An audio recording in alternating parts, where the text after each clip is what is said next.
ఈ వరల్డ్లో almost 8 billion people ఒబేసిటీతో బాధపడుతున్నారు. కార్డియాక్ ఈవెంట్స్ అవుతాయి. మీ వెయిట్ పెరగడం వల్ల మీ ఊపిరితిత్తుల మీద ఒత్తిడి పెరుగుతుంది.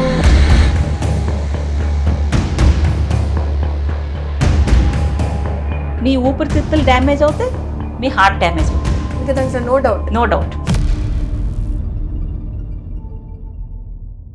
Hello and welcome to Telugu one health. This is Kaveri Shetty. Diabetes, obesity ఈ రెండు చాలా ప్రాబ్లమేటిక్ డిసీజెస్ లాగా మారిపోతున్నాయి. ఒబేసిటీ అనేది మనం నార్మల్గా తీసుకుంటే దాని నుంచి వేరే అదర్ ఎన్నో రోగాలు వచ్చే ఛాన్సెస్ ఉన్నాయన్నమాట. సో వరల్డ్ ఒబేసిటీ డేని సెలబ్రేట్ చేసుకుంటూ మనం వచ్చేసాం యశోద హాస్పిటల్కి. మనతో ఉన్నారు డాక్టర్ కోనా లక్ష్మి గారు. డాక్టర్ గారు metabolic and bariatric surgeon. So hi ma'am, ఎలా ఉన్నారు? బాగున్నాను. And thanks for giving us time. చూసాను చాలా మంది పేషెంట్స్ ఉన్నారు. Thank you so much madam. ఇప్పుడు వరల్డ్ ఒబేసిటీ డేని మనం అవేర్నెస్ కోసం చేస్తున్నాం కాబట్టి అంటే ఏమన్నా థీమ్ అలా ఉంటుందా మేడం? ఈసారి మనది world obesity day March 4th జరుగుతుంది. అంటే వరల్డ్ ఒబేసిటీ మంత్ ఉంటుంది. March 4th నుంచి 1 month చేస్తాము. ఈసారి థీమ్ ఉంది 8 billion reasons to treat obesity. అంటే what does 8 billion reasons? 8 billion reasons అంటే ఇప్పుడు ప్రస్తుతం ఈ వరల్డ్లో ఆల్మోస్ట్ 8 బిలియన్ పీపుల్ ఒబేసిటీతో బాధపడుతున్నారు. అండ్ ఒబేసిటీతోని కూడిన జబ్బులతో బాధపడుతున్నారు. సో వాళ్ళందరికీ మీరు హెల్త్ ఇవ్వాలి, హెల్తీ లైఫ్ వాళ్ళు లీడ్ చేయాలంటే ఈ 8 బిలియన్ పీపుల్కి మనం ఒబేసిటీ గురించి అవగాహన కలిగించాలి. ఇంకా వాళ్ళకి ట్రీట్మెంట్ ఏముంటుందో వాళ్ళకి తెలియాలి, వాళ్ళ ట్రీట్మెంట్ చేయించుకోవాలి. That's why 8 billion reasons to treat obesity మనకి ఈసారి థీమ్. ఓకే. అండ్ మేడం ఇప్పుడు మీరు మెటబాలిక్ అండ్ బేరియాట్రిక్ సర్జన్. అంటే మెటబాలిక్ అండ్ బేరియాట్రిక్లో ఏమేమి సర్జరీస్ ఉంటాయి? ఒరిజినల్గా ఈ సర్జరీస్ చేసినప్పుడు ఒకటేమో ఇది మెయిన్లీ వెయిట్ తగ్గించడానికి చేసే సర్జరీస్ అనుకున్నాం. But over time almost over 50 years ఏంటి మనకి తెలిసింది, ఈ సర్జరీస్ చేసి అబ్జర్వేషన్ చేసినప్పుడు వెయిటే తగ్గడం కాదు, దాంతో మెటబాలిక్ డిసీజెస్ అంటే మనకి బాడీలో అన్ని సిస్టంలో మెటబాలిక్ అంటే మనకి diabetes, high cholesterol, high blood pressure, ఇవన్నీ బాడీలోని అంటే ఇన్ఫెక్షన్ కాదు. ఇన్ఫెక్షన్ అంటే ఇక్కడ ఒక పుండు వచ్చింది ఇలా కాదు, అది లోపల ఏమవుతుందో తెలియదు. బట్ బయటకు మనకి చాలా బ్యాడ్ ఎఫెక్ట్స్ కనిపిస్తాయి. సో హై షుగర్ ఎక్కడుందో మనకి ఏం కనిపించదు, కానీ దాంట్లో ఎన్ని డ్యామేజింగ్ ఎఫెక్ట్స్. సో అదంతా మన లోనున్న లైఫ్ స్టైల్తో స్టార్ట్ అవుతాయి, తర్వాత అవి స్లోగా పెద్ద జబ్బుల కింద మారిపోతాయి. సో దానివల్ల బాడీలోని ఒక సిస్టమ్ అంటే మీ ఇంజిన్ లోపటి నుంచి డ్యామేజ్ అయిపోతుంది.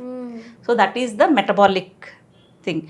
సో ఈ సర్జరీ ఒబేసిటీ సర్జరీ చేసినప్పుడు ఈ మెటబాలిక్ డిఫెక్ట్స్ అన్నీ కరెక్ట్ అవుతున్నాయి కనుక దానికి మెటబాలిక్ అండ్ బెరియాట్రిక్ సర్జరీ. అంటే we are not seeing only at weight loss. Weight తగ్గడమే కాదు, వెయిట్తో కూడిన జబ్బులు కూడా కరెక్ట్ అవుతే అప్పుడు ఆ వ్యక్తికి అన్ని బెనిఫిట్స్ వచ్చినట్టుగా. ఓకే. సో ఇప్పుడు మెటబాలిక్ అంటే ఇప్పుడు మనం బీపీ, షుగర్ ఇవే కదా madam? BP, sugar, cholesterol. But ఇదే కాదు, బీపీ, షుగర్, కొలెస్ట్రాల్తో ఏమేమి జబ్బులు ఉన్నాయి? డయాబెటీస్ అంటే ఇంకా పై నుంచి కింద వరకు అన్ని ఆర్గన్స్ పోతాయి. గౌట్, ఆర్థరైటిస్ అంటారు, అన్ని ఆర్థరైటిస్ అన్ని. ప్లస్ హార్ట్ కార్డియాక్ ఈవెంట్స్ అవుతాయి, స్ట్రోక్ వస్తుంది. అలాగే మీ వెయిట్ పెరగడం వల్ల మీ ఊపిరితిత్తుల మీద ఒత్తిడి పెరుగుతుంది. ఓఎస్ఏ ఇప్పుడు అందరు బైప్యాప్, సిప్యాప్ మెషిన్స్ పెట్టుకుంటున్నారు. మీ ఊపిరితిత్తులు డ్యామేజ్ అవుతాయి, మీ హార్ట్ డ్యామేజ్ అవుతుంది.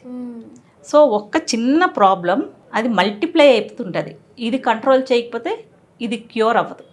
సో ఇది కంట్రోల్ అవ్వాలి అంటే మీ వెయిట్ తగ్గాలి. వెయిట్ తగ్గితే మీ షుగర్ కంట్రోల్లో వస్తుంది. షుగర్ వల్ల ఇతర ఆర్గన్స్ మీద పడే ఒత్తిడి తగ్గుతుంది, ఇతర జబ్బులు కంట్రోల్లోకి వస్తాయి. రాకుండా ప్రివెంట్ చేయొచ్చు, ఉండే జబ్బులకి కంట్రోల్లో తీసుకోవచ్చు. Okay madam. ఇప్పుడు నేను స్టాట్స్ చూస్తే క్యాన్సర్ తర్వాత ఒబేసిటీకి ఎక్కువ భయపడుతున్నారు. ఎందుకు మేడం? భయపడాలి. ఒబేసిటీ క్యాన్సర్ తర్వాత కాదు, ఒబేసిటీ మన ఇంక్రీజ్డ్ ఇన్సిడెన్స్ ఆఫ్ క్యాన్సర్కి ఒక కారణం. ఓకే. ఆల్మోస్ట్ ఒక 13 క్యాన్సర్స్ డైరెక్ట్గా ఒబేసిటీతో లింక్డ్. అంటే మీరు ఒబీస్ ఉంటే ఈ క్యాన్సర్ వచ్చేస్తుంది, ఇంకా దాంట్లో నో డౌట్. అమ్మ బాబాయ్. సో మనకి ఇప్పుడు reasons for high incidence of cancer చూడండి. ఒకటి పొల్యూషన్, మనకి అన్నిట్లో ఫుడ్లో పెస్టిసైడ్స్, కెమికల్స్ అవంతా, radiation, smoke and obesity. Okay, so మీరు అన్ని కంట్రోలబులే. ఒబేసిటీ కంట్రోల్ చేయొచ్చు, పొల్యూషన్ కంట్రోల్ చేయొచ్చు, మనం వాడే కెమికల్స్ అన్నిట్లో వాడే కెమికల్స్, ఫుడ్ పెస్టిసైడ్స్, మనం తింటున్నట్లోని ఫుడ్ కలర్, స్కిన్ కేర్, దేంట్లో కెమికల్ లేదు. సో కెమికల్ యూస్ తగ్గించవచ్చు. సో అన్ని కంట్రోల్ చేస్తే ఒక డెడ్లీ డిసీజ్ మనం చాలా దూరం పెట్టుకోవచ్చు.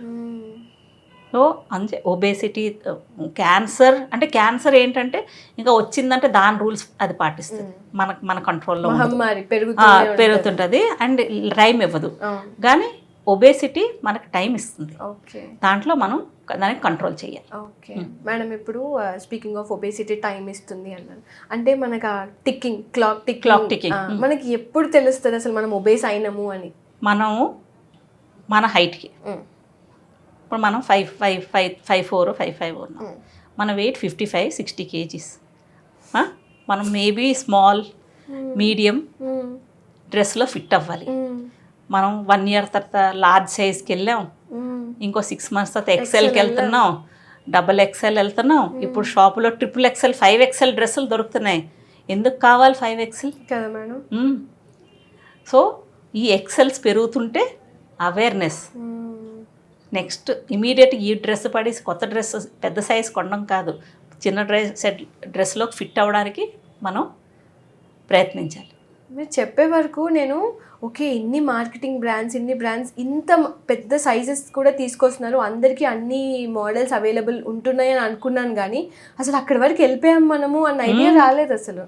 మేము చిన్నప్పుడు readymade dress small and medium size, large size కూడా దొరికేది కాదు. ఇప్పుడు మీకు స్మాల్ మీడియం సైజ్లో రేంజ్ తక్కువ, ఈ మల్టిపుల్ ఎక్సెల్స్లోని రేంజ్ ఎక్కువ దొరుకుతుంది. మీరు చూడండి ఏ షాపింగ్ దీంట్లోని. So that means what? Your obesity is increasing and all the marketing things are focusing on this extra large people. But that is not good. So extra large people, extra large diseases, big hospital bills. Hospital ఏం చేస్తుంది? మీరు జబ్బుతో వస్తే వాళ్ళు treat చేస్తారు, bill ఎక్కువ అయిపోయింది. మరి మీరు వచ్చే జబ్బుతో అలాగ వస్తున్నారు, చిన్న జబ్బులతో రావట్లేదు. సో అన్నీ మనం ఆలోచించుకోవాలి. ఇంట్రోస్పెక్ట్ అంటాం. సొసైటీ ఒక ఇండివిజువల్ ఏమి చేయలేరు. మనం ఇప్పుడు ఈ అవేర్నెస్ చేస్తున్నాం ప్రోగ్రామ్, మెయిన్లీ అవేర్నెస్ కలిగి వినిన తర్వాత మనలో మనం చూసుకోవాలి, మిర్రర్లోకి చూసుకోవాలి, ఎక్కడ మనం రాంగ్ అవుతున్నాం, ఎక్కడ మనం కరెక్ట్ చేయాలి. ఎందుకంటే ఇది ఒక్క తరంతో తరిపోదు, వచ్చే తరాలకి ఇంకా బ్యాడ్ ఎఫెక్ట్ అవుతుంది. మీరు ఇప్పుడు చూడండి ఎన్ని సడన్ కార్డియాక్ డెత్స్ చూస్తున్నాం. వరల్డ్ గల్లీ హాస్పిటల్ ఉంది, బట్ వ్యక్తికి జస్ట్ అలాగో చనిపోతున్నారు. యంగ్ పీపుల్ గేమ్స్ ఆడుతూ చనిపోతున్నారు. So what is it? Understand what is it that you are losing young people. What will be the future? Horrible. Yeah, so awareness మాకేం కాదు అవుతుంది, ఎవరికి ఎప్పుడు అవుతుందో తెలీదు. అండ్ ఇది కనిపించదు బయటికి. నేను చెప్పినట్టు కదా, షుగర్ ఇప్పుడు మాకు వ్యక్తి రోడ్డు మీద నడుచుకొని వెళ్ళిపోతుంటే దాంట్లో వాళ్ళ షుగర్ ఎంత ఉందో, వాళ్ళ కొలెస్ట్రాల్ ఎంత ఉందో మనకి ఏమీ తెలియదు. అది లోపట్లో ఎంత డ్యామేజ్ చేస్తుందో తెలియదు. సడన్గా వాళ్ళు మన హాస్పిటల్కి వచ్చి మేజర్ ప్రాబ్లమ్తో వచ్చిందాకా ఆ వ్యక్తికి కూడా నాకేముంది, నేను మంచిగా ఉన్నాను కదా అనుకుంటారు. So that has to change. Okay madam, ఇప్పుడు అంటే చాలా ఫ్యాట్గా లావుగా ఉన్న వాళ్ళే ఒబేస్ ఉంటారా, లేకపోతే సన్నగా ఉన్న వాళ్ళకు కూడా ఈ కండిషన్ ఉంటుందా? ఒబేసిటీ ఇంకా మనం మెటబాలిక్ అన్నాం. ఒబేసిటీ అంటే బయటకు కనిపించిన ఫ్యాట్, మన వెయిట్. ఓకే, మన weight in body mass index easiest way to measure. ఒక వ్యక్తి నార్మల్ ఇండివిజువల్ 18 to 25 ఉండాలి. ఓకే, ఇంకా ఎక్కువ ఏషియన్ గైడ్ లైన్స్లో 18 to 24. Okay, so 24 to 30 BMI అంటే you are 5 to 10 kgs above your normal body weight. Okay, so medium to large సైజ్కి వెళ్ళాం. Okay, 30 to 35 BMI means you are XL or double XL now.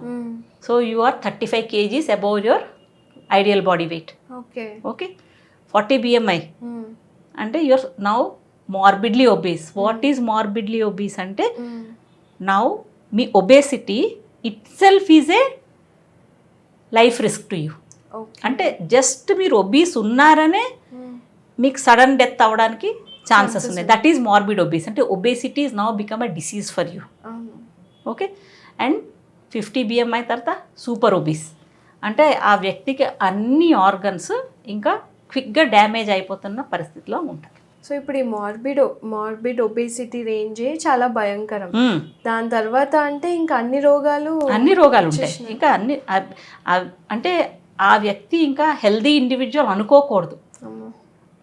కనిపించినవి కొన్ని ఉంటాయి, కనిపించినవి. But usually అంత BMI వచ్చినప్పటికీ ఆటోమేటిక్గా అన్ని ఆర్గన్స్ చెప్తాయి we're going, we're getting damaged అనే మాట్లాడతాయి.